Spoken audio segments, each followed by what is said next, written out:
Welcome to the Bright Commerce Podcast.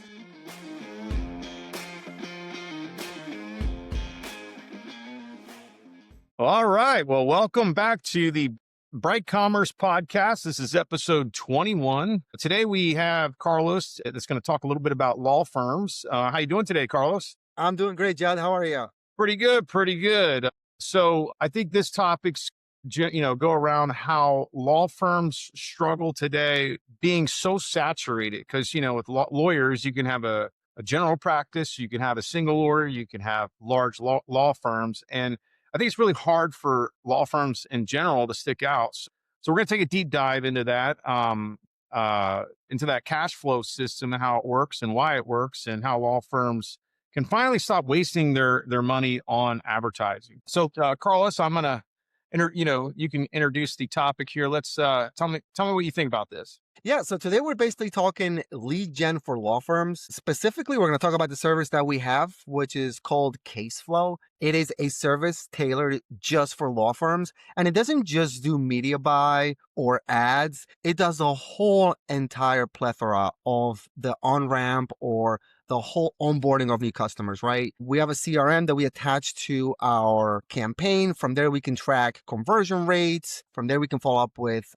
potential leads or potential cases and get them booked. We do this with rapid emails and rapid texts. And Awesome. it's really what a lot of businesses in general, specifically in this case, law firms are just missing. Back in the day, it was all just about running a media campaign. And at the end of the month, you tell your customer, hey, this is how many leads we generated for you this month. And this is how much we've spent. And here's what your cost per lead was, right? But it really has to go beyond that. You really need to educate your customer on the true ROI of a campaign, right? And how do you do that? You do it by determining conversion rates on the back end, meaning once you generated that lead for them, did they actually convert into an actual case, right? What the lifetime value is for that particular case or customer. That ultimately just allows you to track your true ROI. Yeah, I'm a big, I'm a big dashboard guy. I like putting your really granular dashboards on law firms and how they work and stuff. I would suspect, a lawyer when, the two main things that they're trying to get is inbound calls and inbound leads, right? Do you focus on a particular practice group? Or is it like general, like, is it harder for a general practice that has many practice groups, or is it easier to go for, one channel when doing marketing? So it's like, divorce. I'm trying to think of all the different. I've been divorced, so that's how I've dealt with lawyers before. That's the one practice group I remember. But there's also, I'd say, case law. There's going to be business law. When you retire, what's the when the practice that's needed when you need to get a will and all that good stuff. Yeah, I forgot. I think you're talking like state management. Yes, yeah, a state, a Yeah. state. Yeah. So, tell us a little bit about it, what's your thoughts on if any of those practices are a little bit harder, a little to get into, to penetrate you as far as, cost per click, leads, things like that. Yeah, so it's there's many different verticals within the law vertical, right? You have, like you said, divorce, there's personal injury, there's criminal law, there's business, whether it's like contracts or litigation, whatever the case is there. We just focus on divorce, right? Because our platform that we built over the years is tailored just around that, right? So we know how to target people that are looking for this kind of attorney or a divorce attorney. And then we know how to do the intake, meaning what questions to ask to see if they're qualified or not as an ideal customer or an ideal case for our customer. Gotcha. Yeah. That's a rough practice too, I would say. I think some divorce attorneys probably have really thick skin. They don't see the emotion there, but I have to say, like, just being through a divorce and dealing with that, you definitely probably want a good marketing agency where you don't have to worry about the marketing side of things, plus all your clients on top of it. Cause I think there's a lot of in there. It's a great point. Yeah, it's a great point. And that's ultimately what we bring to the table, and it all just really starts with Google LSA. I don't know if you're familiar with local service ads. It was a service Absolutely. it was a service that was slowly introduced over the years by Google. It's really neat. If you do a high intent search, let's say you're searching for a mechanic or you're searching for an accountant or a divorce attorney, Google recognizes that search as high intent and it will show you actual businesses. When did they add law firms too? Wasn't that recently? Wasn't like maybe 2 years ago, a year ago? Because I know they rolled out HVACs. I think was like the first God, it's local been a service ad. while. And it's really hard to track too, because you know how Google does things. They don't just like roll it Oh, out. yeah. You get calls, like the calls are ringing off the hook, but you can't really optimize. You can't touch it. Like the one thing I know about Google Service Ads, if it's working, it's not like normal ad campaigns where you can try to tweak it. If it's working, don't touch it. No, Like that's one. it's a Like pretty don't. automated process. And it's really, think about it, it's really not that difficult for them to implement such things, right? Because they can recognize those high intent searches right Yeah. on the search result page or on the search bar. How long has LSA or local service ads been around for the divorce niche? It's been quite some years. And like I said, it's something that they didn't just like flip a switch and roll out to the whole entire country. It's almost like they strategically rolled it out into different geographical areas, and not just for divorce, but for, HVACs, mechanics, accountants, and so on. And I think they're still working on it, because sometimes we'll hit a zip code, we'll get an inbound lead and we'll do some research up front and we'll get a customer that doesn't qualify for LSA, right?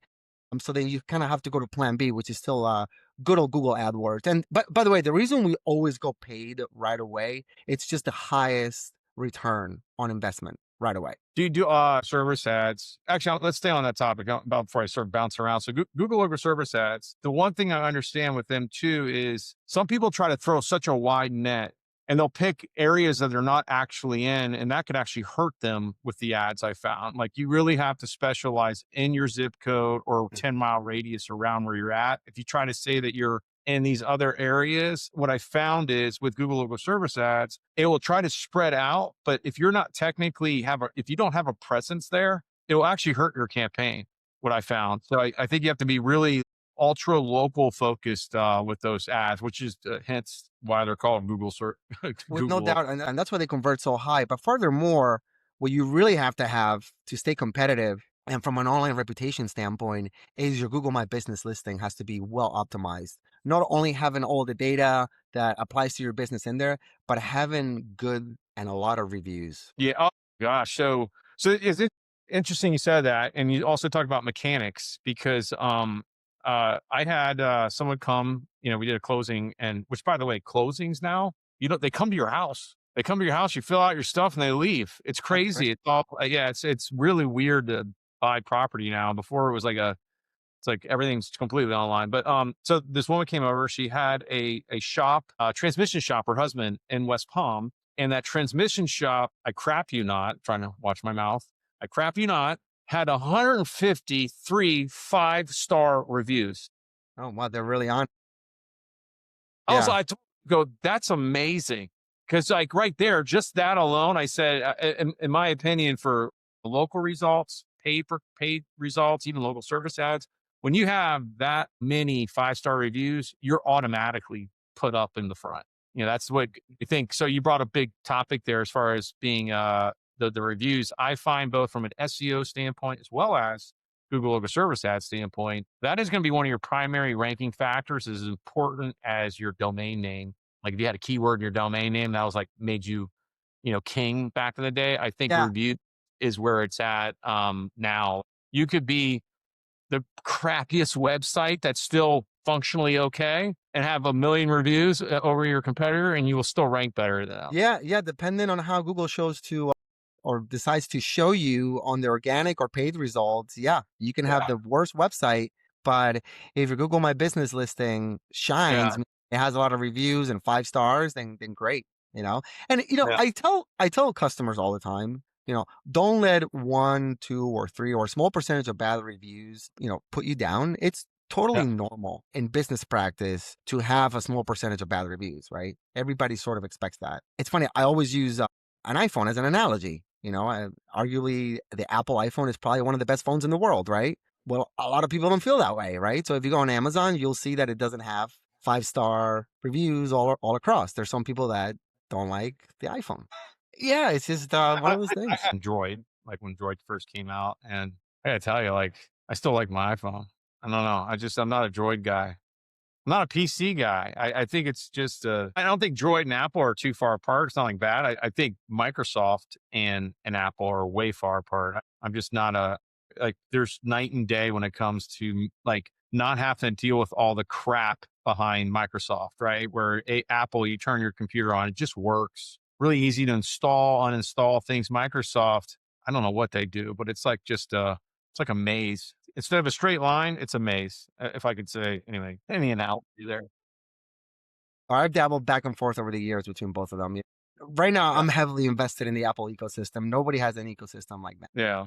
Well, let's talk about this case flow thing you got going on. Tell us how that kind of works. Yeah, so case flow is basically the whole chain of events that happens during customer acquisition, right? It's the media buys or the organic inbound traffic. We can do media buy with either Google Ads or Google LSA. We like to start with Google LSA because that usually shows the highest return on investment right away. Once we get a customer that has interest on the service, in this case, divorce law, then we usually follow up with either text messages, emails to get them booked on a call. Gotcha. Once that call is booked, yeah. Yeah, once that book is called and we pre-qualify them, and if it's a good fit for one of our customers, we'll book them on their calendar. What kind of CRMs do lawyers usually use? So we don't do anything that's on their end. Of course, this is a full automated system we've built and designed. Okay, It gotcha. we actually use Go High Level, but it's very much customized or tailored to divorce. And even from the CRM, we can do conversion tracking, revenue tracking. We can even break it down to what the close rate is for our customers, meaning like, hey, we sent you 10 leads. How many did you actually close? You know my favorite platform, right? Yes, I know which one it is. Yeah, that Airtable. So I've done the same thing that High Level does with Airtable, but we don't go there. I mean, look, at the end of the day, Go High Level is just a robust CRM, right? You can't I have would prefer HubSpot though any day. Like HubSpot, I think is a price point for high level is so much better, and I think it's like kind of like how Klaviyo came into the mix for email platforms versus Mailchimp. Mailchimp was better than Bronto and iContact. It's like these platforms, they come into the mix, they get popular, and then they get lazy. They don't want to. So I think High Level is the new kid on the block that I think is doing pretty well. It happens. It happens in the service industry, man. Customers or companies get a ton of customers, and then they just don't want to make a lot of changes. They can't. Yeah, because it's all about money at that point. It's like all Yeah, about revenue, especially when they go public. It's all about like, numbers. That's why it's always good to see that smaller companies are doing better or coming up better. of course. Yeah, that's why smaller companies get bought up by bigger companies, right? Because they tap into an innovation that is very successful, and they prove it. So now a bigger company is going to want it for their customers because they know that's what works. Gotcha. What's some of the workflows that you have? Let's say customer comes through Google Local Service Ads, right? And they go to call, and do you track the calls like in High Level as well, or is it like CallRail, or what's the call No, tracking? it's all done through Go High Level. The call actually comes to us. So we Okay. pre-qualify that call just to make sure they meet the customer criteria. So our customer will have a questionnaire during onboarding. I like that. I think we discussed this. You didn't tell me that. That sounds pretty cool. So you have someone answering the calls right now. That is correct. Yeah. And again, that's more of the competitive advantage, right? Because the reality is there is 1,000, 10,000, 100,000 marketing firms out there, right? And they can all do lead gen, right? So not only do we do the lead gen, but we actually present you with your ideal customer right to you, booked on your calendar. That's very interesting. That is very interesting. I like that. That's I don't think it would work with every vertical. Like, I work a lot with schools, right? So I don't see how obviously a parent's going to be, interested for their child for this particular school. But when someone's interested, let's say in a law firm or a mechanic, and you have like a general lead flow going, that is pretty smart for an agency to do. Yeah, no, I mean, and I'm sure you can somehow adapt it to any vertical, right? The goal here is that it's an ADD world, right? If you don't get back to a customer or a lead or a potential customer right away, they're gone. They're moving on to the next person, right? Because it's all accessible right at their fingers right away, right? I got so many other questions after this podcast for that. But yeah, sure. The goal is really just to get a high intent lead and see if they qualify. And if that's the case, lock them in for an actual appointment with the professional. Okay, so when you do this, you're still doing it for that particular law firm. You're just vetting out the leads so they don't get bothered by So the. they don't have to do it, and they don't have to lose on the ideal ones is ultimately what it comes down to. I like that. That's so good. That really is good. Like if you get good at it and you're able to, like you'll sell better. Because let's face it, a lot of companies are not good salespeople. You know Yeah, what I mean? A lot of lawyers might not be good salespeople at all, but they might be really, really good lawyers. correct. Correct. Yeah. Yeah. So it's really tailored for like the SMB law firm, right? So you are essentially outsourcing all your marketing, all your media buying, all your booking to us is what it comes down to. Well, who says you can't get a big whale either? You might. Well, a big You know, whale will probably already yeah, have a. Yeah. a Yeah. lot of All these that. bigger law firms have intake departments. Yeah. A well structured law firm. I would say they have an inbound call center that's just big. Like when I was at Liberty Power, actually, we get hundreds of thousands of calls a month, and there's no way we would have done that internally. We actually had like 3 different centers taking just tons of calls because you had customer service calls, you had regular calls. So, but it was all outsourced. It was a company that basically came and took the calls, whether they be inbound sales or they be customer service. So, which is a whole nother side of it. So you do the sales side. What about the customer service side? Do you get calls for those too and handle that, or is that a different number? No, we know, look, in the law niche, there's certain things that you can't ask or you can't advise on, right? No, I don't mean that. I mean, do you transfer it off? So you got a call coming in, they're interested in a law firm, but let's just say by chance an existing client calls the inbound line, you would just, take the message and then apply that. So you're like answering, You uh, said it better than I did. That's exactly what happens. Yeah. And yeah, okay, with Go High Level, we can see what comes in for what customer. that's great. Yeah, I do the same thing. I use CallRail for that. I track the Same UTM. thing. Yeah, Yeah, same same thing. exact thing. Yeah. Yeah, I like that. I got, yeah. I'm just I invested so much into Airtable, man. I'm like, that's my thing. But Yeah, of course. Yeah. Whatever works. everyone keeps talking about high level, and I need I might check that out just to see. Yeah. But listen, man, that's the world of tech too. Yeah. In a few months from now, somebody's going to be talking about something else, right? But you're already so heavily invested in one technology that Yeah. you spend more time shifting from one platform to another, versus growing your customer base and having. Yeah, I would say sometimes that's okay if you end up in a great place. You know what I There's mean? gonna, Like take risk, but you got to be agile. You can't get so sucked in. Like I'm pretty sucked into a platform, yeah, there's because got to be enough pain to move out of it where you say, okay, I can't use this anymore. yeah. It's killing our pipeline. It's just not creating smooth workflows. We have Yeah. too many issues. We got to find something else. But if that's not the case, then stick to what you have. I, Look, grass is I always on the other side, right? Yeah, I really like that. That's a great way to it's a great way to for a marketing company, I think, to come in and not have a customer deal with the static. Because you're right. Me being and doing schools, I what will happen is that schools won't pick up that phone in time. So you could have a school that you could give 30 leads to in 1 month and them not book any tours because they didn't follow up. Right. There's no Yeah, follow up. There's no recordings. They don't know how yeah, many converted, how many didn't, and that's ultimately what case flow I solves, like right? it. It's that intake speed and all the conversion rate information too, as well as once a case or a client is converted, what's the LTV on that client? What's the lifetime value? And I you like can that. also determine your CAC. What's your customer acquisition cost? So good. I like that. Okay, cool. Well, there. Right. And that, and if you have a campaign that does really well, you can show these numbers to the customer to show how well the campaign is doing in terms of revenue. Oh yeah. So I mean, I'm sure you already provide reports though. Like they see the leads that are coming in, and so yeah. How's that? Wait, actually, let's take a step back. How's the service work when someone comes and wants to hire and use Caseflow on your side?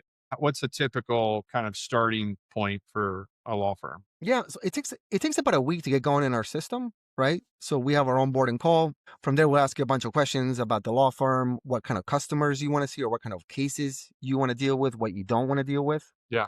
And then we just get you set up on our system with a unique number. Again, we do all the inbound tracking or calls for your ad campaigns. And then ultimately we integrate with the calendar at the customer's firm. So we That's can put great. there. So you have like Microsoft, Google, they just have all sorts of calendars. You just integrate in like That's always the tricky part. or Yeah. I think it's That's high class the booking. Yeah. High level that's always, inside. yeah. It's always the tricky part to, making sure they have plenty of availability on their calendar. Yeah. Or Number having one. to IT gatekeeper guy that's like that. What was that Saturday night show? Remember the IT guy that just treated everybody stupid? I forgot that one. I'm not sure. Oh, you got to fix your email, huh? And he'd come in and he would just make you feel like real dumb. It was, but yeah, I know the one thing I always, it's always fun is when you have to deal with, so you got the marketing side, you got the sales side, you got the client side. They're all happy. And they're like, well, this is my IT guy. And you get to the IT guy and he's just not a happy guy. You know what I mean? Like, I'm sorry, we were supposed to be integrated 2 weeks ago, but your IT guy didn't give us the right permissions and we're still trying to get the right permissions to get where we need. Anyway. I think Horatio. Is that the guy? Wasn't that the Spanish guy in SNL? Yeah, that was him. Yeah. I think I remember him. Yeah. Yeah, that's good stuff. Yeah. Horatio Sands. That was his name. He was really good. Yeah, kind of going back into Casewell too and intake. A lot of times customers, law firms in this case, they miss out on cases because of the lack of follow-up. And that's also where we come in. We can trigger automated follow-ups via text, via email, call attempts, just to sort of reignite the reach out from the prospect initially. Yeah, and it's a great idea for any marketing company is able to do that and do it well, because it's really taking the whole funnel up until they become a customer. Correct. Over the years, you always felt so successful as an agency that said, hey, I've given you 100 leads this month, right? But when it was all said and done, customers would come back and say, yeah, this was great. We closed 90 of them. Well, we only closed 10 of these leads. Yeah. So let's talk about scaling paid ads into SEO. And what's your thoughts on that? Yeah. So obviously everybody wants to show up in the natural or organic search results, right? The reality is these days it just doesn't happen overnight. It just doesn't. What's that? SEO is dead. I don't care what anybody said. It's deader than a doornail. It really is. Like organic results don't happen on your. So let me rephrase that. Organic results don't really happen on your website. They happen way more on Google My Business. So SEO is important on Google My Business. Yeah. So that's still coming up organically, technically, right? Or net, right? Because you do have that 3-pack that Google organically. Yeah. So that's still ideal too. But typically they'll answer every question they can so that they don't have to go to someone's website. So usually with the thing about this, you have a phone call, you have a contact. So when someone's like interested in contacting a business, typically they'll do that before they go to the website. I would say 9 out of 10 times. So that's why I say SEO is dead. And I guess and what you're doing is great because it's a combination of both. It's doing paid advertisement with organic. Look, if I think you're trying to tap into the whole AI with Gemini. No, I'm just trying to say that if you don't do the combination of both, like organic and paid, you're not actually doing a search. No. At the end of the day, you do have to be well diversified. But ideally, we like to start with a paid campaign because usually a paid campaign will give you visibility. I mean, look, the reality is this, right? If you don't have visibility, you're just dead in the water, right? You don't have consistent lead flow coming in, right? Because if not, what are you doing? You're going based on referrals or word of mouth. That is that feast or famine model. You might be really, really busy for a while, but then you die again. Paid ads, that visibility gives you consistent lead flow at the very, very least. There's one key factor. It will actually show you what is the converting term that you can't see from organic results. And that's nice too. Yeah, that's always good as well. Once you've maximized paid ads, what you can do is you can now move the client, or we like to move our customers onto an SEO campaign, right? And we like to prep them for that. We like to say that, hey, we're now going to move on to, we're going to keep your paid ads up and running, okay? Because we've been able to show you that is not ROI positive. So you're making money on that. Now we want to expand your visibility even more. So we're going to move on to the organic side. That's going to take anywhere from 3 to 6 to 9 months to actually get going. Yeah, it's a marathon, not a sprint. And where I find, Yeah, where I look at SEO now is I look at it like how PR used to be. It's getting visibility to your brand That's and right. your main convert. Like people think they're converting for lawyer near me.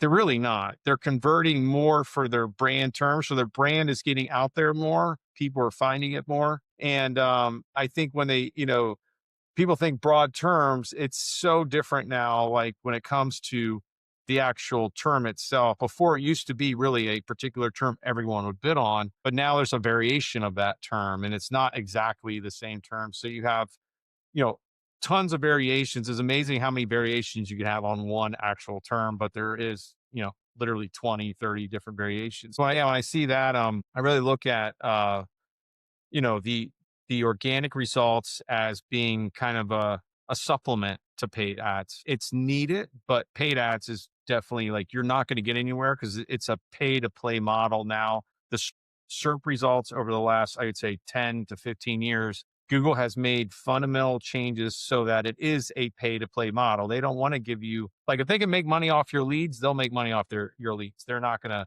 give them away for free. That's my take on that. But the one thing I would say for any advertiser, if you're not ready to advertise, I would still take $100 a month and throw it at Google because it's going to give you just enough every month to figure out what you might need to do to optimize that campaign. So a lot of people will tell me I don't have any money to do paid ads. I'll just do $100 every month.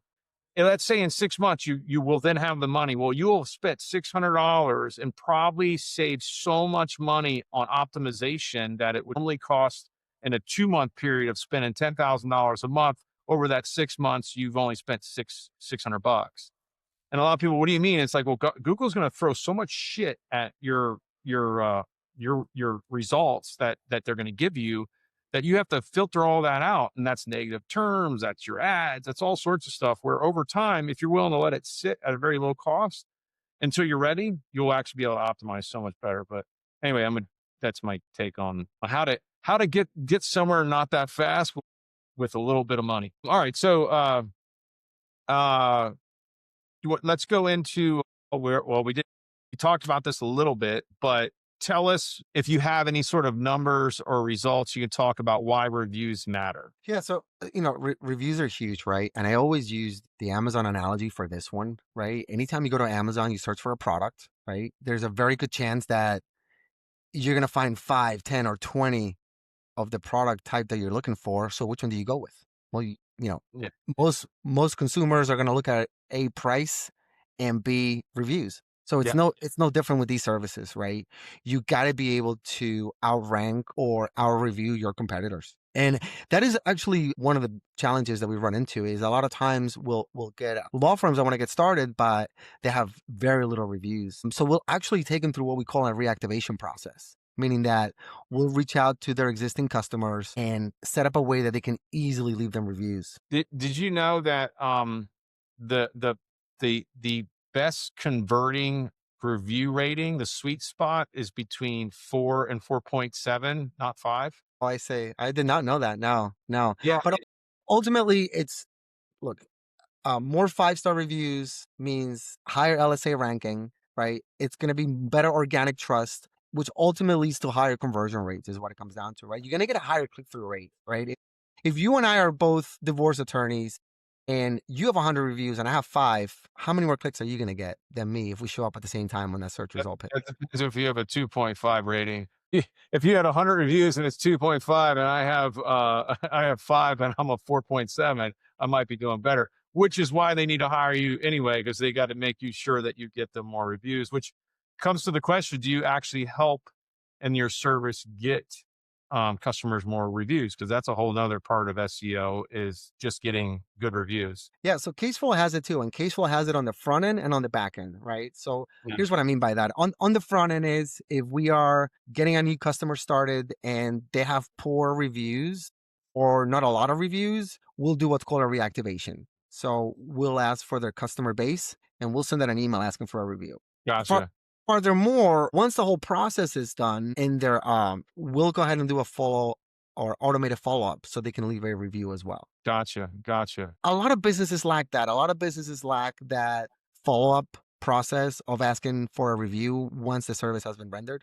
And that's where also Caseflow comes in. It'll do that. Okay, great. Yeah. And is that all? That's part of your customer journey process after, let's say, they come aboard, after the case is closed or the job's done. That's when they get. Correct. And it's something we actually train the customer on how to do. Once a case is closed, they can move and go high level in our CRM. They can move that customer to a new stage on the funnel, and it'll actually trigger out the follow-up email for review. Another kind of, you're really working on the whole customer journey flow, not just actually getting leads and taking calls and selling a little bit, but you're working completely on the whole process. Yeah, that's awesome. The one thing that I know as a consumer, I rarely read the positive reviews. I read the negative ones. I mean, like if I see all 5 stars, I'm like, you know what? They got all 5 stars, they must be okay. It's the ones that Judd, I think everybody does. That's why there is a filter for that. There's always a filter for reviews. Have you noticed? With Amazon, you can filter down to, hey, I just want to read all the 1-star reviews. On Google, you can sort based on lowest to highest. Yeah. So I think that's wise. People want to know the dirt too on a business. Yeah. What's sad on Amazon, especially like big products, they actually have you buy like a TV, right? It doesn't matter. It's actually almost you read all the TVs, every brand, someone's stuff's broke.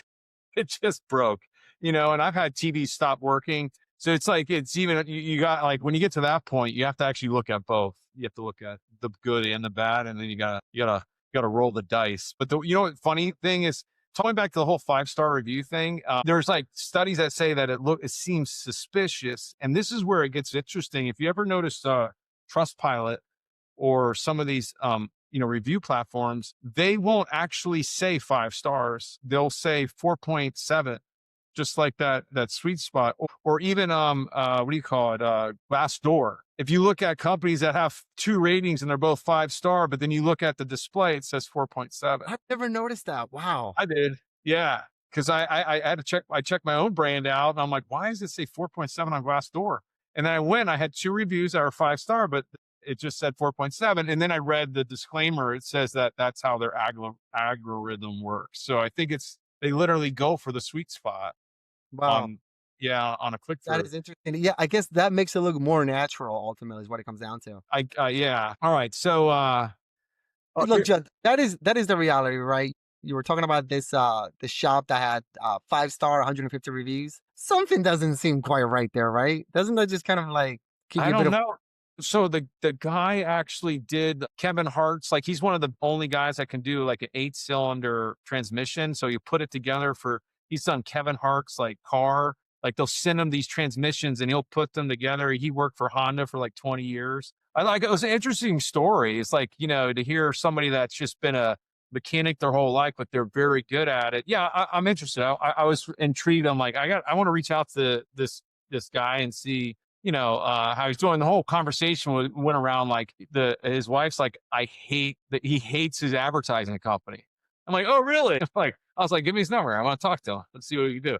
Anyway, 5-star, 100, but I was pretty impressed though. That's you can't. Well, so it's hard to fake Google reviews too. Like, to be honest, they go through and they remove them if they feel that they're not legitimate. So I think just like followers and TikTok and Twitter reviews, I think they also audit because people do get fake reviews. People get bad fake reviews from. This is a whole nother thing. There's a huge subculture for that. Yeah. Oh, which, by the way, now we're talking about I know we talked a lot about reviews, but when it comes to divorce attorneys, I have to admit, they probably have a lot of bad reviews they got to deal with, because there's a lot of not happy people about the outcome of divorce. It can be a tough one, man. Yeah. There's a few verticals out there that I've dealt with over the years that don't have fair game, I'll give you some other examples aside from divorce law. HOA companies, HOA management companies get horrible reviews. That's horrible most of the time. To neighbors. I mean, that's sorry. Look, they're just enforcing rules at the end of the day. That's all. Yeah. We had a customer years ago that used to do online payments for schools. Yeah. And they monetize based on late fees. So their online reviews were horrible, right? Because anytime somebody got hit up with a late fee. That's like debt collection companies. That's like, what is that? debt collection. Oh, There's not one debt right. collection company that has a good review. In Right. fact, if you have 1-star review, Yeah. that's how I made it. If I was Right. going to hire a debt So, collection company, but kind he of, has yeah, a review. I want to hire him. yeah, it's like kind of coming back to the full circle. It is important to reach out to your customer base and ask for reviews because as a general rule of thumb, Yeah. nobody's gonna proactively leave you a review unless they've been really, really wowed, which Yeah. only happens in very small percentages, or you've made them upset, right? I would, So so it's only the extreme size or the extreme size of each spectrum that are going to leave you reviews, and that's why you kind of have to tackle that middle ground and be proactive with follow up. yeah. Yeah, I can see that happening. Quick story though on HOAs. That loan that I tried to get because the HOA was a third party, meaning not housed. I couldn't get the loan that was for parents, so I had to pay an additional point just because of the HOA company. To me, that would be a 1-star review. There you go. You made me lose so much money because you manage, which I don't know why Fannie Mae would do that, but anyway, they do. All right, so the one of the last segments we have here is, what's every question a law firm should be asking themselves right now? Yeah, that's a good question. Not only asking, but it just really comes down to KPIs and what you should be asking or what you should know, right? For example, you should have a revenue goal in mind and figure out how many leads you need to meet that revenue goal. And again, that just all trickles down to knowing what your closing rate is based on how many leads you generate, right? Other things you need to know is customer acquisition cost. Again, that all ties into the revenue goal as well as LTV or lifetime value. Furthermore, how fast is your intake team responding? It needs to be within the first 2 minutes, or I believe it's something like 90%. You lose 90% of the chance for convert. It's got to be right away. Yeah, there's all sorts of crazy stats out there, right? Yeah. Which campaigns, where's your money going and what's producing the best ROI is something you also need to sort of unravel, right? Yeah. A lot of attorneys pay lead gen companies, and again, they just ultimately don't track and they don't know, right? Yeah, I would say that most attorneys probably didn't pay attention in the small business class they had as an elective because they were trying to pass the bar. So they probably didn't understand anything you just said, which is why they'd have to hire you. Oh gosh, yeah, I'm passing the bar alone. That's no joke, You're doing LTVs and CACs. right? So yeah, I don't think I would say. I guess that some of them might know. That would be the more senior kind of like I understand my customer and how much I made off them in the last 3 years, and be able to figure out what the lifetime value is. But I guarantee you, most of them don't have stats like that. They probably don't even keep any record like that. They have QuickBooks. Yeah, That's what. yeah, yeah. Sadly, most companies don't, and the tools Yeah, are out there, right? We're just sort of bringing those tools to them on a silver platter, is what it comes down to. yeah, that's why I love Copilot and Visual Studio. My new kind of, I mean, obviously a lot of people code with that in there, but for me, I kind of just discovered it and I was like, okay, I want you to tap into Google Search Console, G4, and they got it to literally, I'm like, oh, so I don't need Google Analytics no more. I can just do this and get the stuff from their API. And it literally did everything and stored it locally. So I have 16 months of data for my own stuff. It's so, I mean, the world's changing. It's You can dump all sorts of campaign stats onto ChatGPT, and it'll tell yeah. you like, "Hey, get rid of this ad or put more money towards that ad." It's just insane, I, and and I, and not something that you can do, right? But it would take you know, hours to do, where ChatGPT just does it in seconds. Oh gosh, I got audited by the Florida Department of Revenue and I was going to hire an attorney, just to make sure I got everything right. So I went through ChatGPT. They asked me all the questions. I compiled everything, asked ChatGPT, what should I give my lawyer the packet? I ended up giving the lawyer the packet, just to have everything kosher, make sure it's all good. He's like, he goes, this is better than what my paralegal could have done. He's like, this is great. I'd hire you. Hard to tell I use ChatGPT.